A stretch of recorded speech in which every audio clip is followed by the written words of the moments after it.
when you're one of those people who wakes up and immediately grabs for a coffee, I say, hold off a little bit. It's okay to have a cup of coffee, but that's not the first cup of liquid that should be going into your system. While you're sleeping, you breathe out a tremendous amount of water vapor, and you actually are dehydrated when you wake up in the mornings. Coffee is a diuretic. It makes you more dehydrated. My recommendation is 8-ounce glass of lukewarm to room temperature tap water is one of the best things to be able to allow you to rehydrate, number one, but number two is it gets your metabolism going early in the morning, which is something that everybody can use.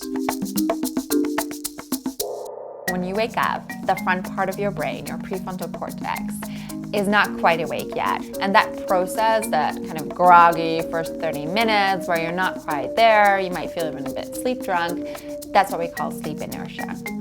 So there's not a lot of point in having that caffeine right after you wake up in the first 30 minutes.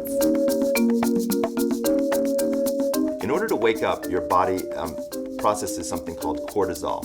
That's the stress hormone. Cortisol levels are highest when you wake up in the morning. If you're adding caffeine, which is a stimulant, eventually your brain says, oh, I don't really need to make that much cortisol because this substance caffeine is here, and your cortisol level starts to drop. Then you have this big caffeine crash, which makes you have to drink another cup. I say wait 90 minutes after you've woken up to have your first cup of caffeine. By waiting 90 minutes, your natural cortisol rhythm starts to go down, and you can actually pick it back up with caffeine approximately 90 minutes later.